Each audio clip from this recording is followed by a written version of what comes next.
Peace. This is a meat and potatoes sorcery production starring myself, the Water Alchemist, and today's topic for the occult family is Thesis of the Occult. So, as you know, there's always mechanics when you're dealing with magic, and I want to talk about some things that can help you.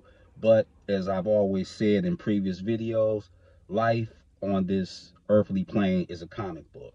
So I came across something in my feed, and I want to show you how this is going to tie in to my next following statements.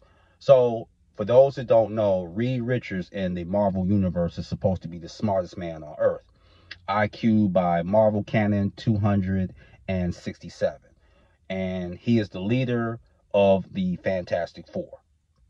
Okay, Mr. Fantastic himself. So, in part of the comic, Stephen Strange, or Doctor Strange, was trying to teach Mr. Fantastic magic. And what he said really resonated with me. And I want you to pay attention. He said, Reed, it's all right to question, but you are approaching magic from the intellect. It's all right to have questions, but you're trying to approach it from that angle, and you're not going to become a competent magician doing that, because you're trying to deconstruct something that involves different spirits and energies who you're not going to be able to control them, but you can work and be in concert with them. And he was trying to get Mr. Fantastic to understand this. He said, you more caught up on the how of magic instead of the manifestation, and that it does work. And this is a mistake that I see a lot of people make. First of all, from this one reason. First of all, it's very difficult for individuals to suspend Judeo-Christian beliefs. So when they don't do that, guess what happens? They don't go very far in magic. Or the second thing is that they try, as Stephen Strange, Dr. Strange was teaching Reed Richards, you can't approach this like you're at some university or you're in some laboratory. Because spirits, they have a say in certain things too. People make this mistake. You're not at Brown University. You're not at Howard. People try to approach it like they're taking a test, or they're writing something to get their undergraduate degree. Both approaches will always fail. I can tell you that right now. I think when I studied the comic books, the person that had the greatest grasp on it was Dr. Doom, because Dr. Doom understood science and combining it with the powers of darkness, or the left-hand path, magic. Doom understood this. Even Iron Man don't understand this. Mr. Fantastic, he was struggling to grasp this. This is why at one point Dr. Doom became the Sorcerer Supreme. So what I'm saying is that magic is a science. It is. It's just an ancient form of science. But this is where people struggle at. Magic, like anything else, must evolve. No disrespect to the Theosophical Society or the Order of the Golden Dawn. That was cutting edge in the 19th century. We're in the 21st century. Why are we trying to do things a certain way? I've read like A.E. Waite's books.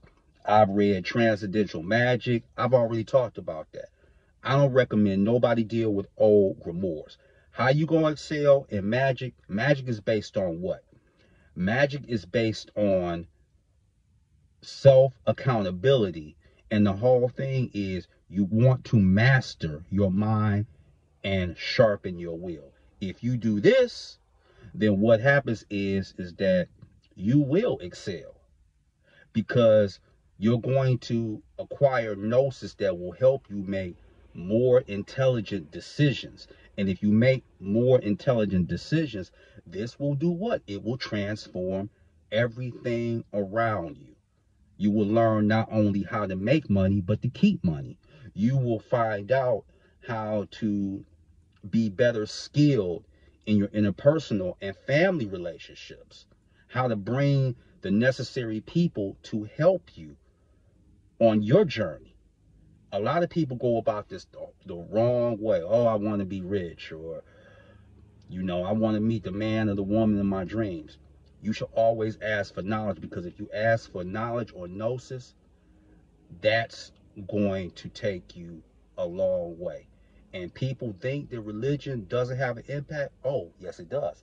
Let me explain this to you. And I really want to straighten out a lot of people about this. People feel that because they may leave Christianity and Islam alone, that they don't take that slave-like mentality to working with the netter or the orisha.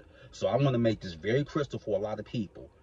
Will there be some demons or gods and goddesses that will exploit you if you come to them with that type of mindset? Yes, they will. I hate to break that to you, but they will. And I don't want people to think, well, that may be the Hindu pantheon or the Norse. No, that can be people that are dealing with the ATRs. Yes, I said it. You think that somebody like Shango or Shun won't exploit that? They want you to come and be a person that not only wants to become a god or an ascended master or whatever. They want you to, they want them. They want you to have that understanding, so they'll have it. So they will exploit that. You'll be doing the same thing that you would be doing if you was a Seventh-day Adventist or you still were at the Catholic Church. Oh, 21 cups for Shun, and I have to do this way and that way. And then you end up spending tens of thousands or maybe even $20,000. Well, right now we're living in a time of artificial intelligence, and I will highly recommend getting a teacher and then being initiated that way and saving, your bank account, or if you're in the credit union. So the whole key with that is what I've laid out, so you won't make certain mistakes that I see people making over and over and over again. And they don't want to change that. The whole key about this is, in order to rise and ascend magically, you have to unlearn everything you think you know about magic. In a nutshell, that's something that you have to do. And that way you will rise and you will take to it like a fish to water, and it will become your vocation. But if you keep doing it that way, like you in the classroom or like you at some religious temple, no, you gonna be you ain't gonna work out. You are not gonna last. This is the problem I got with the fluffy bunnies. Well, let me put it to y'all like this. It's a bunny hunt, and the Kobe Bryant of magic is locked and loaded. Period. Point blank. So those keys will help you excel. Very, very much so. King Bale, I have a pact with him, and he's helped me exponentially, along with Runway as well as Oribus. So with that, that is your meat and potatoes sorcery for the day. I am the Water Alchemist. Be water, my friends. Peace.